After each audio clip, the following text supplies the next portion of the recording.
Institutul Național de Fizică a Laserilor, Plasmei și Radiației a fost înființat în 1977 cu misiunea de a conduce cercetări fundamentale și aplicative în domeniile fotonicii, plasmei și acceleratoarelor de electroni.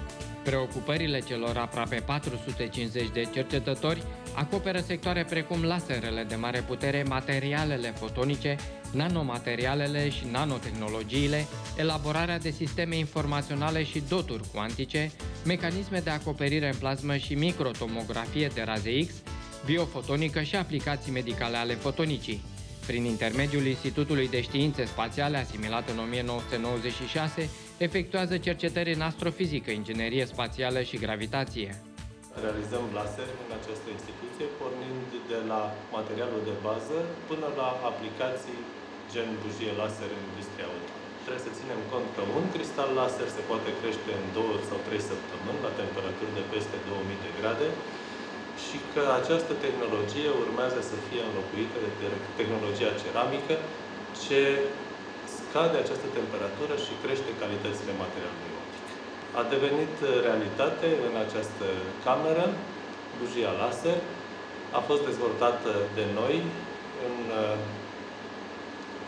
laboratorul de electronică cuantică a solidului, bazat pe tehnologie ceramice, depuneri dielectrice și urmează ca această bujie să fie testată cu firma Renault într-un parteneriat. În principal, această bujie reduce generarea de noxe, datorită faptului că poate aprinde amestecuri mult mai sărace, amestecuri ce nu pot fi aprinse ușor cu o bujie clasică.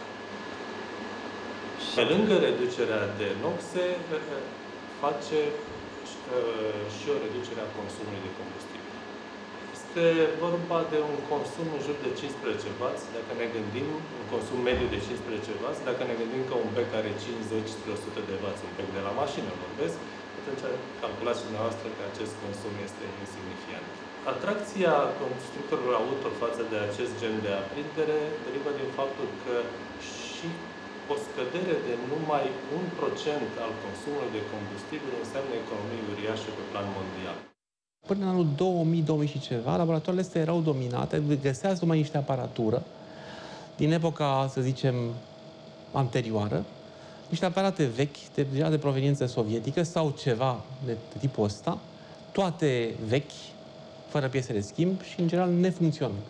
La un moment dat, cine a avut încredere și a pompat niște bani mai. S-au întâmplat prin anii 2006, 2007, 2008 și continuă și astăzi. Din momentul ăla s-a schimbat și agenda tineretului. Până în 2000, cam așa ceva, tinerii aveau o preocupare. Să plece oricum, oriunde. Asta spune, domnule, să dați-mi o recomandare și unde vrei să mergi. Oriunde, numai să plec. Și au plecat. Au plecat și, din păcate, am venit atunci, a fost o mare emoragie. Acum s-a schimbat concepția.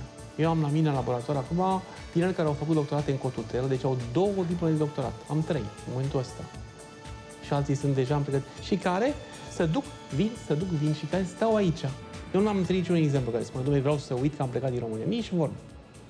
Însă acum, el vrea să vadă dacă, cu ce știe, cu câte știe acum, cu ce poate să facă acum, ar fi în favoarea lui și al chiar a noastră să vină înapoi. Sau pur și simplu și ar pierde timpul. Pentru el și pentru noi. Asta e problema lui, de fapt. N-are altă problemă. Restul ce contează?